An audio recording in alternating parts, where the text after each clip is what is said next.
Mu mateka y'isi hari igihe umwanzi ukomeye kurusha abandi ari we uhinduka intwarane yo kwizerwa kurusha bose.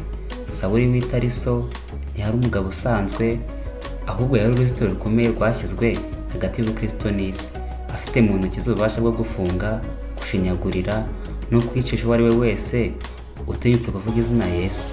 Kuri we Sitefano yari uwo kubabarirwa, kandi inzira ijya i Damasiko yagombaga kuburgurirwa amaraso n'ubugome. Ariko mu kanya nk'ako guhumbya, urumuri rutunguranye rwavuye mu ijuru rwahinduye uwo munyabubasha, amugaragaza nk'umuntu usuzuguritse, uryamye mu mukungugu kandi uhumye. Icyo gihe Sawuli ntiyari ahumye mu maso gusa, ahubwo yari mu mwijima w'umutima, aho yagombaga gufata icyemezo gikomeye: gukomeza inzira y'icyubahiro cyangwa kwemera ukuri gusarura imvune. Icyo cyemezo kimwe gusa cyo cyahinduye umwicanyi kabuhariwe, amubamo intumwa Pawulo, umwanditsi w'amateka adasibangana, wemeye kuva ku ntebe y'icyubahiro agahitamo inzu y'imbohe n'inzira y'umusaraba. Amateka ye ni igihamya y'uko nta muntu mubi Imana ishobora guhinduramo igikoresho cy'umucyo. Ku byegeranyo Doxy tugiye kureba uburyo icyo cyemezo cya Sawuli na n'uyu munsi gifitiye umumaro isi, by'umwihariko abakristo n'abandi bakoresha Bibiliya. Mu binyejana bibiri byari bishize, mu mujyi wa Yerusalemu hari havutse imvururu zishingiye ku kwizera Yesu wari umaze kubambwa. Mu gihe abigishwa be batangaga gukwiza ubutumwa bw'uko yazutse, hadutse umugabo umwe wari ufite ishyaka ridasanzwe ryo kubahagarika. Sawuli w'i Tariso ntiyari umuntu ubonetse wese, yari intiti yize ku birenge bya Gamaliyeli, umwigisha w'amategeko wubahwaga cyane kurusha abandi bose. Sawuli yabonaga Kristo nk'indwara y'ibyorezo igomba gukorwa mu nzira mbere y'uko yonona idini ry'abasekuruza.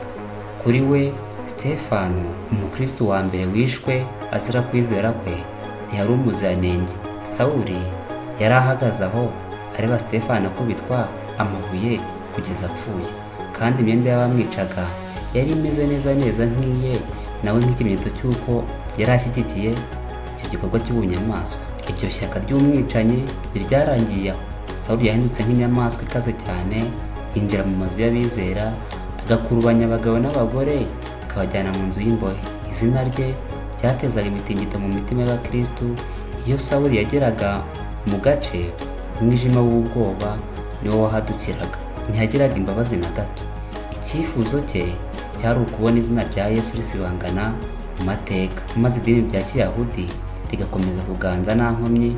Ububasha bwe bwari bufite imizigo iturutse mu nzego zo hejuru ndetse no mu mfuruka z'ubutegetsi bw'Abaroma. Yafatwaga nka rurangiranwa mu kurinda amategeko. None byaje kugenda gute ngo ahinduke, ariko kuba Sawuli w'umugome yisange ari Pawulo umwanditsi ibitabo byinshi cyane, yandika amabaruwa menshi cyane ayandikira uduce tugiye dutandukanye. Mu mwaka wa 34 nyuma ya Yesu, Sawuli yafashe icyemezo cyo kwagura ibikorwa bye byo gutoteza. Yafashe impapuro zimwemerera gufata abakristu bari i Damasiko, umujyi wari ku ntera y'ibirometero birenga 200 uvuye i Yerusalemu. Ubwo yari mu nzira yegereye hafi y'uwo mujyi, mu gihe cy'amanywa y'ihangu, amateka yari ahagaze, urumuri rukaze cyane kurusha izuba rwaramugwiririye rumukubita hasi imbere y'abasirikare be. Muri uwo mukungugu, Sawuli yumvise ijwi ritarimo umujinya, ahubwo ririmo akababaro: Sawuli, Sawuli, kuki untoteza?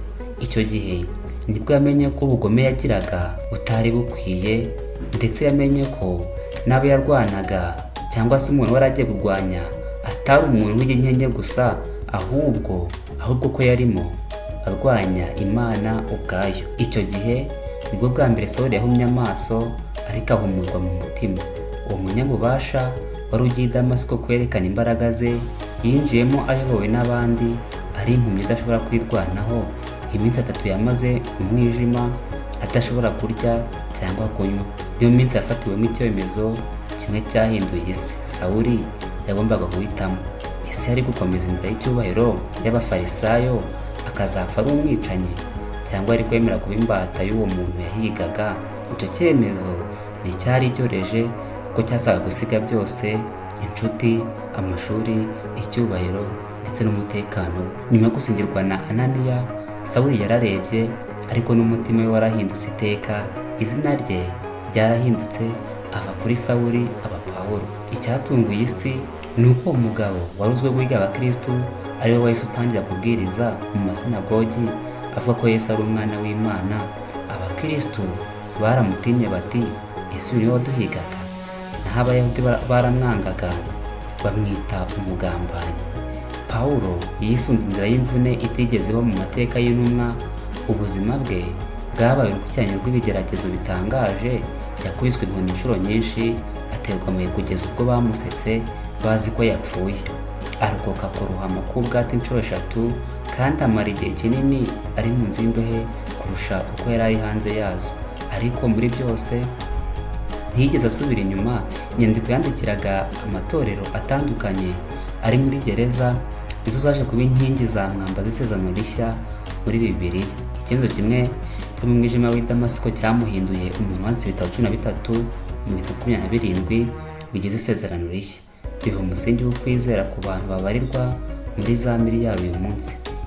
Iherezo rya Pawulo ryaje rigaragaza ukwemera kwe kudashidikanywaho. Mu mwaka wa 37 ku ngoma y'umwami w'abami Nero wari umugome cyane, Pawulo yaciwe igihanga i Roma, ariko mbere yo gupfa yasize amagambo akomeye ati, narwanye intambara nziza, narangije urugendo, narinze ibyo nizeraga. Amateka ya Pawulo atwisha ko nta muntu uri kure cyane y'ubuntu bw'Imana kuyo adashobora guhinduka.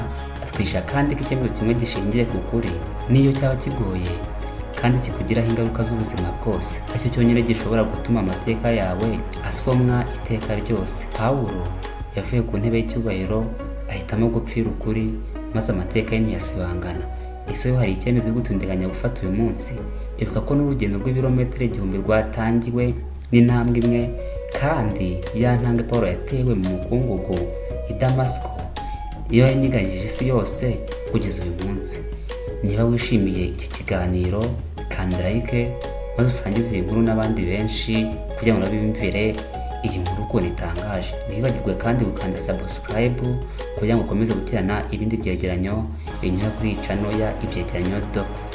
Tubashimiye ko mwabanye natwe, tubifuje kugira ibihe byiza. Murakoze.